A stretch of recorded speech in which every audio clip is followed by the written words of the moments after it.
Hello everyone, MP board कक्षा 10वीं का पेपर है वार्षिक परीक्षा का। इसके आंसर आपको बताएंगे। तो देखिए प्रश्न नंबर 1 में है, सही विकल्प चुनकर लिखिए का पहला प्रश्न है HCF 91 और 21 का क्या होगा। तो देखिए 91 का गुणनखंड करेंगे तो 13 गुणे 7 आता है, 13 सत्ते 91, और 21 का गुणनखंड करेंगे तो 3 गुणे 7 आएगा। तो देखिए उभयनिष्ठ दोनों में 7 आ रहा है, तो इसका HCF हो जाएगा 7। तो यहाँ पे आप देख सकते हैं कि ऑप्शन में 7 नहीं दिया, लेकिन फिर भी आपको आंसर 7 लिखना था, तो इसका आंसर हो जाएगा 7। HCF हो जाएगा 91 21 का 7। दूसरा है, समीकरण निकाय x + 2y + 5 = 0 और -3x - 6y + 1 = 0 का हल क्या होगा। तो इसको ध्यान से समझिए। a1/a2, a1 का मान 1 है और a2 का मान -3 है, तो a1/a2 हो गया 1/-3, और b1/b2 2/-6 आएगा। तो इसको काटेंगे तो 2 1 कम 2, 2 3 6, तो ये भी 1/-3 दोनों तरफ आ रहा, तो ये बराबर हो रहा है। लेकिन यहाँ पे आप देखेंगे c1/c2 बराबर नहीं है, क्योंकि यहाँ पे 5/1 आ रहा है। तो जब a1/a2 बराबर होता है b1/b2 के, आपने पढ़ा होगा a1/a2 बराबर b1/b2, और ये बराबर नहीं होता c1/c2 के, तो कोई हल नहीं होता। तो इसका कौन सा नंबर हो जाएगा, बी नंबर इसका सही हो जाएगा, कोई हल नहीं। तीसरा प्रश्न देखिए, द्विघात बहुपद ax² + bx + c के शून्यकों का योग क्या होगा। शून्यकों का योगफल क्या होता है, -b/a, तो इसका सी नंबर सही हो जाएगा। चौथा है, द्विघात समीकरण x² - 4x + 4 = 0 के विविक्तकर का मान ज्ञात करना है। विविक्तकर कैसे ज्ञात करते हैं, b² - 4ac थे। b² कितना है, -4। यहाँ पे आप देख सकते हैं b² का मान कितना हो जाएगा, ये -4ac करेंगे तो 4 × a का मान 1 है, c का मान 4 है, तो 16 है -16 है आपका 0 हो जाएगा। तो सीधा सीधा आंसर देखिए सी नंबर इसका सही है, 0 आ रहा है आपका विविक्तकर। पांचवा प्रश्न है, वृत्त के किसी बिंदु पर खींची गई स्पर्श रेखाओं की संख्या होगी। तो वृत्त के बिंदु पर स्पर्श रेखा एक ही खींची जा सकती है, तो इसका ए नंबर सही हो जाएगा। छठवा है, बिंदु दिया है 0,5 और -50 के बीच की दूरी बतानी है, तो इसका हो जाएगा बी नंबर 5√2। कैसे आता है ये भी बता देते हैं।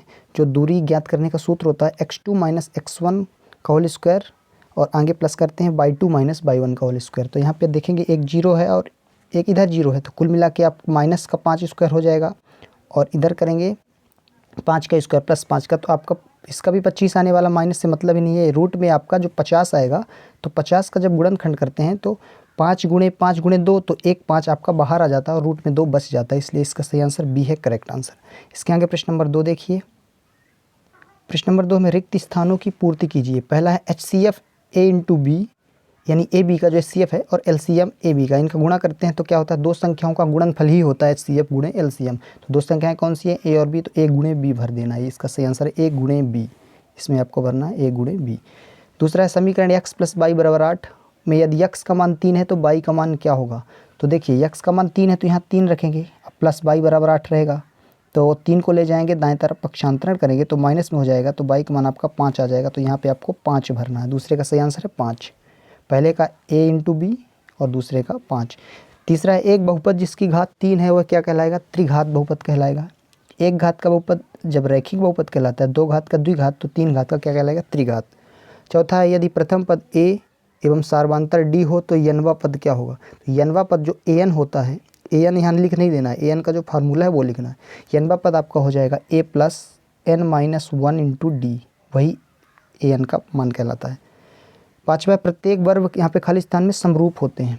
आयत भी लिख सकते हैं आप, लेकिन आयत नहीं लिखेंगे क्योंकि प्रत्येक वर्ग समरूप होते हैं, समरूप। इसके आगे देखेंगे छठवां, एक रेखा जो वृत्त को 2 बिंदुओं पर प्रतिच्छेद करती है वह कौन सी रेखा कहलाएगी। 2 बिंदुओं पर काटेगी, प्रतिच्छेदी रेखा ही है, प्रतिच्छेदी रेखा, प्रतिच्छेदी रेखा इसमें लिखना है। सातवां है, त्रिज्या r वाले वृत्त का क्षेत्रफल, त्रिज्या जिसकी r है उस वृत्त का क्षेत्रफल πr² हो जाएगा, πr²। तो ये आपके खाली स्थान के आंसर हो गए। प्रश्न नंबर 3 देखिए। प्रश्न नंबर 3 का सही जोड़ी बनाइए। 2 कॉलम दिए हैं a और b, इससे आपको मैच कराना है। तो यहाँ पे देख सकते हैं आप, पहला दिया हुआ है sec 90 - थीटा। तो sec 90 - थीटा क्या होता है, sec 90 - थीटा होता है cosec थीटा, तो इसका सही आंसर है डी नंबर। यहाँ पे देखिए ये दिया हुआ है। दूसरा है cos थीटा, cos थीटा को हम 1/sec थीटा लिख सकते हैं, तो यहाँ पे देखेंगे सी नंबर पे दिया हुआ। आपको ऐसे मैच नहीं कराना था, आपको इसके सीधे सीधे ही आंसर लिखने थे। तीसरा है, sin 0 का मान 0 होता है, आपने पढ़ा हुआ होगा। cos 0 का मान 1 हो जाता है, इसका अपोजिट है, तो ये ए नंबर में इसको मैच कराना है। पाँचवा है 1 + tan² थीटा। देखिए रूट लगा हुआ है तो समझिए, 1 + tan स्क्वायर होता है सेक स्क्वायर, तो आपको सेक स्क्वायर नहीं मैच कराना है क्योंकि रूट से जब एक सेक निकलेगा तो इसका सेक हो जाएगा केवल। और 1 - कास स्क्वायर का इसी तरह इसमें भी लगेगा, जो sine square theta plus cos square theta बराबर 1 जो सर्व समीका है, उससे 1 - कास स्क्वायर का मान साइन स्क्वायर होता है, लेकिन जब रूट लगाते हैं तो ये केवल साइन बचता है। तो आपके सही जोड़ी के भी आंसर हो गए। इसके आगे देखेंगे अगला प्रश्न। प्रश्न नंबर 4 है, प्रत्येक का एक शब्द या वाक्य में उत्तर लिखना है। पहला प्रश्न है, यदि a बराबर BQ तो a और b में क्या संबंध होगा। जो यूक्लिड की प्रमेयिका कहती है a बराबर BQ प्लस r, यहाँ पे शेषफल होता है और q भागफल होता है, तो a b का संबंध क्या हो जाएगा। देखिए a आपका a क्या है, a भाज्य है और b आपका भाजक है, ये इसका संबंध कहलाएगा। a भाज्य है और b भाजक है, आप ऐसे भी लिख सकते हैं a भाज्य है और b भाजक है। दूसरा है, यदि a b और c वास्तविक संख्या है तो a बराबर जहाँ 0 नहीं होता तब द्विघात समीकरण का रूप यानी व्यापक समीकरण आपको बताना है द्विघात समीकरण का, तो हो जाता है आपका ax² plus bx plus c बराबर 0। ये आपका द्विघात समीकरण का व्यापक रूप है, यही लिखना था। तीसरा, समकोण त्रिभुज प्रमेय का नाम लिखो। देखिए समकोण त्रिभुज प्रमेय जो होती है उसका नाम पाइथागोरस प्रमेय है, वही है पाइथागोरस प्रमेय जो समकोण त्रिभुज में लागू होती है। तो लिखना नहीं है आपको कि कर्ण स्क्वायर बराबर लंब स्क्वायर प्लस आधार स्क्वायर, प्रमेय नहीं लिखनी, यहाँ पे समझिए दिया गया है समकोण त्रिभुज प्रमेय का नाम लिखिए, तो आप लिख सकते हैं पाइथागोरस प्रमेय, उसी को कहते हैं पाइथागोरस प्रमेय। तो ये आपका हो जाएगा इसका तीसरे का आंसर पाइथागोरस प्रमेय। चौथा, मूल बिंदु से बिंदु x y की दूरी लिखिए। देखिए मूल बिंदु होगा यदि तो सीधे x² प्लस y², इसका सही आंसर है, क्योंकि x2 माइनस x1 करेंगे y2 माइनस y1 करेंगे, तो जब एक मूल बिंदु 0 0 है तो केवल x² और y² उसको लिख सकते हैं, तो मूल बिंदु से दूरी क्या हो जाएगी x² प्लस y², ये इसका आंसर है। पांचवा, सर्वाधिक बारंबारता वाला वर्ग क्या कहलाता है, बहुलक कहलाएगा, तो इसमें लिख देना बहुलक, ये आपके पाँचवें का आंसर है। छठवां, प्रायिकता से देखिए एक असंभव घटना की प्रायिकता क्या होगी, असंभव घटना की प्रायिकता 0 होती है, तो यहाँ पे 0 लिख देना है। सातवां है पी और पी बार का मान क्या होगा। देखिए एक हो गई प्रायिकता जो होने की है और एक प्रायिकता है नहीं होने की, किसी घटना के होने की और नहीं होने की मिलाते हैं जब तो उसका मान 1 हो जाता है, होने की और नहीं होने, तो इसका में 1 लिख देना है। ये आपके चौथे के आंसर हो गए।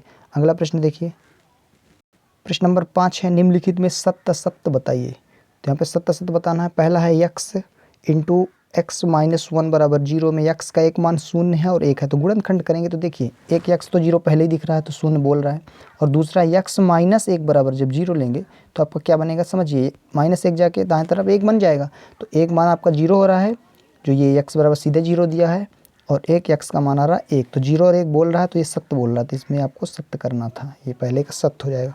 दूसरा है समांतर श्रेणी 10, 7 और 4 का 10वां पद -17 है। देखिए इसको समझिए, ये सत्य है लेकिन आपको समझा रहे हैं कि कैसे है। देखिए क्या करेंगे, 10वां पद निकालना है, तो 10वां पद का सूत्र क्या हो जाएगा, a plus n-1 into D से 10 माइनस 1 इंटू डी करेंगे, तो सीधे सीधे 10वां पद का लिखेंगे a प्लस 9d, इससे आप निकाल सकते हैं।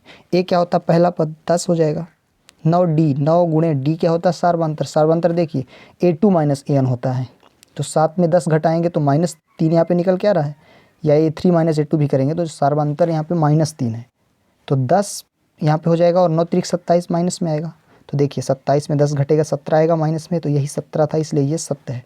पहला भी सत्य था, आपका दूसरा भी सत्य है। तीसरा है समरूप त्रिभुजों का क्षेत्रफल सदैव बराबर होता है। देखिए समरूप त्रिभुज जो होंगे उनका रूप तो समान होगा लेकिन सर्वांग सम नहीं, इसलिए क्षेत्रफल जरूरी नहीं कि बराबर हो। समरूप त्रिभुज कैसे होते हैं, देखिए सभी समबाहु त्रिभुज समरूप होते हैं, आपने पढ़ा है, तीनों भुजाएं बराबर, और एक बड़ा सा हम बना दें समरूप त्रिभुज, एक मतलब समबाहु त्रिभुज बना दें हम, दोनों देखिए समबाहु हैं, तीनों भुजाएं बराबर है, समबाहु त्रिभुज हैं, पर क्या इन दोनों के क्षेत्रफल बराबर हो सकते हैं, नहीं हो सकते। तो तीसरा असत्य है, पहला सत्य, दूसरा सत्य, तीसरा असत्य। फिर से लिख देते हैं अच्छे से, पहला सत्य है, दूसरा भी सत्य है और तीसरा असत्य है। चौथा देखिए, शंकु का आयतन क्या होता है, 1/3 पाई आर स्क्वायर है, ये बेलन का आयतन है, तो ये भी असत्य है, आपका चौथा भी असत्य हो जाएगा। पांचवा देखेंगे, अर्धगोले का आयतन क्या होगा, 4/3 पाई आर क्यूब, तो ये भी असत्य है, क्योंकि अर्धगोले का आयतन तो 2/3 पाई आर क्यूब होगा, ये गोले का है, तो ये भी असत्य हो जाएगा आपका। पांचवा और छठवा देख लीजिए, अच्छे से बता देते हैं। अर्धगोले का आयतन क्या होगा, 2/3 pi r cube, 4/3 pi r cube किसका होता है, गोले का, इसलिए ये असत्य है, ये भी असत्य है, ये भी असत्य है। 3 मध्यिका बराबर, मध्यिका को माध्यक भी कह सकते हैं, तो 3 माध्यक जो होता है वो बहुलक और 2 गुणे माध्य के बराबर होता है, तो आखिरी का सत्य हो जाएगा।